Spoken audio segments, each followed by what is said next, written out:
আপনি দীর্ঘ সময় ছাত্র রাজনীতি করেছেন, এ ধরনের অনেক পরিস্থিতি তৈরি হয়েছে ঢাকা বিশ্ববিদ্যালয়ের বিভিন্ন সময়ে। ঢাকা বিশ্ববিদ্যালয়ের অধিভুক্ত কলেজগুলো নিয়ে যে এখন যে জটিলতা, ঢাকা বিশ্ববিদ্যালয়ের অধীনে কিন্তু এর আগেও কলেজ ছিল, আপনি যখন পড়তেন তখনও ছিল, 92 সাল পর্যন্ত জাতীয় বিশ্ববিদ্যালয় হওয়ার আগ পর্যন্ত ছিল। তখন কিন্তু ব্যবস্থাপনা এর ধরনের ত্রুটি বা এ ধরনের অসঙ্গতি দেখা যায়নি। হ্যাঁ, এই সমস্যা তো আছেই। সামগ্রিক বিষয় নিয়ে একটু বলি, শোনেন। তারুণ্যের একটা শক্তি আছে, উন্মাদনা আছে। আপনি সেটাকে কিভাবে ব্যয় করবেন বা কিভাবে এই শক্তিকে কাজে লাগাবেন, ইতিবাচক না নেতিবাচক, সেটাই হলো মূল কথা। এবং এই তারুণ্যের অনেক জয়গান আছে। কাজী নজরুল ইসলাম বলেছেন তার যৌবনের গান প্রবন্ধে যে তরুণ অরুণের মতোই। 250-টিরও বেশি ডিজাইন অপশন নিয়ে ওয়ালটন স্মার্ট ফ্রিজ, বোঝে আপনার প্রয়োজন। যে তারুণ্য তিমির বিদারী, সে আলোর দেবতা। রঙের খেলা খেলিতে খেলিতে উদয়, রঙের খেলা খেলিতে খেলিতে তার অস্ত। যৌবন সূর্য যথা অস্তমিত, দুঃখের তুমির কুন্তলা নিশিতিনীর সেই তো লীলাভূমি। কেন বলেছেন? এই যে 5 তারিখের আমরা বিপ্লব হলো বা অভ্যুত্থান হলো, যাই হলো, এটা তো তারুণ্যের শক্তি। পৃথিবীতে কোনো কালেই তরুণের শক্তি ছাড়া কোনো কিছু অর্জন করা যায় না। কিন্তু এই তারুণ্যের শক্তি আবার বিপদগামী হয়েছে, নানান ধরনের ধ্বংসাত্মক কাজেও লিপ্ত হয়েছে। সেটা যতক্ষণ আমাদের তরুণেরা বুঝবে, আমাদের ছাত্ররা বুঝবে, ততই মঙ্গল আর কি। এই যে এই সংঘাতটা, পরিবেশটা যেটা বললো, ঠিকই আছে ওর কথা। এই 7 কলেজের জটিলতাটা নতুন কিছু নয়। বিগত আওয়ামী লীগের সরকারের আমলে এই আরিফিন সিদ্দিকী সাহেব প্রফেসর আর জাতীয় বিশ্ববিদ্যালয়ের উপাচার্য ছিলেন অধ্যাপক হারুন সাহেব। হ্যাঁ, উনরা এই সমস্যাটা যে এখানে আসলেন। এই নতুন তো না, গতকাল তো এই ঘটনা না। এই নিউ মার্কেটের ওসি আর এসির ব্যাপার না তো, আর প্রভিসি মামুনের ব্যাপার না। তারা না বললেই কি ওরা আন্দোলন ছেড়ে দিবে? ওরা খারাপ ব্যবহার করলো আর এই করলো। আপনি এই ঢাকা বিশ্ববিদ্যালয় এলাকাটা আপনি চিন্তা করেন, ঢাকা মেডিকেল কলেজ এখানে, তারপরে এখানে আপনার বুয়েট আছে, তারপরে পিজি হাসপাতাল আছে, তারপরে আপনার বারডেম হসপিটাল আছে অনেকগুলো, এখানে নিউ মার্কেট অনেকগুলো, পপুলার হাসপাতাল, অনেক অসুস্থ মানুষ দীর্ঘদিন যাবৎ এই জায়গায় আমরা অতিষ্ঠ। মানে এই ছাত্রদের এই শুধু এটা না তো, প্রায় প্রত্যেক সপ্তাহে ঢাকা কলেজ আর ওই সিটি কলেজ, ওই Dhaka college, city college, new model college, এখানে একটা ভয়ঙ্কর বাস্তবতা। আরে ভাই, হোয়াট ইজ দিস? এটা কতদিন চলবে? কেন চলবে? কি কারণে চলবে?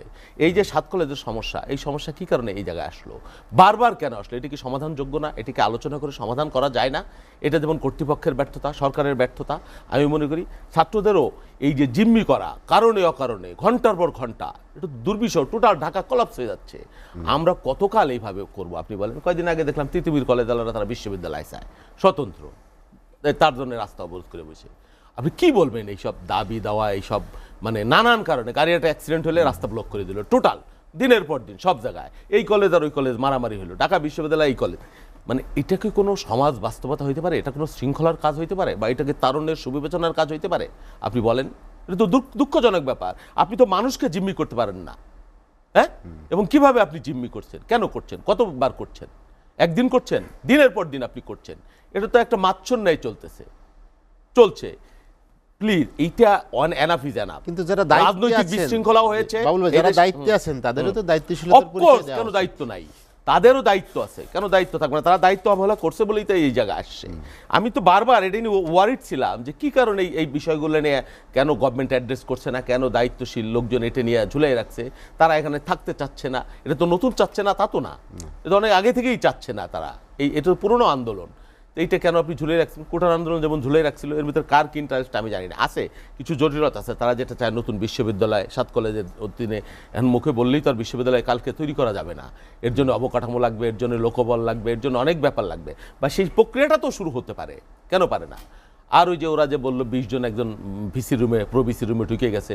আরে ভাই, আন্দোলনের যদি কন্ট্রোল না থাকে, নেতৃত্ব যদি না থাকে, কয়জন একজন ভাইস চ্যান্সেলরের সাথে দেখা করতে যায়? এখন সবাই মিলে কি দেখা করতে যায়? সমস্যার সমাধান এটাকে একটা প্রতিনিধি দল, সে প্রতিনিধি দলে 5 জন হইতে পারে, 7 জন নয় হইতে পারে, 20 জন কেন হবে?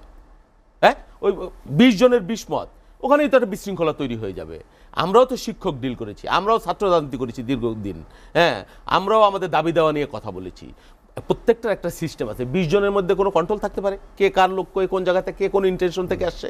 এর মধ্যে তো অনেক সুযোগ সন্ধানী ষড়যন্ত্রকারী ঢুকে পড়তে পারে। গতকাল যদি একটা ডেড বডি পড়ে যেত, তাহলে এইটা কোথায় চলে যেত? সেই জন্য আমি 2 পক্ষকেই বলবো, কোন এক পক্ষকে না, দায়িত্বশীল আচরণ করতে এবং সমস্যাকে অ্যাড্রেস করে এর মূলে যে এর সমাধান। এই সরকারের প্রবলেম হলো কি জানেন? এরা মানে ওই এই গাছের ছাল এই গাছের বাকল দিয়ে একটা সরকার বানাইছে, 12 জনের সরকার, কোনো কমান্ড নাই, কি এক একজন এক এক কথা বলে, তারা নিজেদের বিরুদ্ধেও বলে আবার নিজেদের বাইরেও বলে, সকালে এক কথা বলে বিকেলে এক কথা বলে, চিফ অ্যাডভাইজার এক কথা বলে, ওনার এক এক উপদেষ্টা এক কথা বলে, সেদিন যা বলছে সেটা আজকে ঠিক নাই, আবার রাজনৈতিক শক্তি যারা তাদের সহযোগী তাদেরকে আক্রমণ করছে, তাদেরকে অ্যানয়েড করছে। হ্যাঁ, তাদের মানে কি বলবেন, একটা যখন জাতীয় ঐক্যটা খুব প্রয়োজন, আপনাকে মনে রাখতে হবে ষড়যন্ত্র থেমে নাই, একটা ফ্যাসিস্ট শক্তি তার শেকড় অনেক গভীরে। এই সময় আপনার জাতীয় ঐক্য আন্দোলনকারী শক্তি, শুধু বৈষম্যবিরোধী ছাত্ররা সব না, তারা সব নিয়ন্ত্রণ করতে পারবে না, রাজনৈতিক শক্তির লাগবে, রাজনৈতিক শক্তির সহযোগিতা লাগবে, আবার তাদেরকে লাগবে। হ্যাঁ, আপনি যদি এই অভ্যুত্থানের স্পিরিটটাকে কাজে লাগাইতে চান সত্যিকার অর্থে এবং এর মূল্য দিতে চান, আপনাকে ফার্স্ট অফ অল ঐক্যবদ্ধ থাকতে হবে এবং ইস্পাত কঠিন। যখন সেটা দরকার তখন আপনি এটাকে ক্ষুদ্র ক্ষুদ্র তুচ্ছ ইস্যু নিয়ে, নির্বাচন কবে হবে, কি হবে না হবে, হ্যাঁ, বা বিএনপি কি জিয়াবাদ অমুকবাদ তমুকবাদ, তারপরে কত ধরনের কথা, মানে এইসব কি বলবেন আপনি বলেন।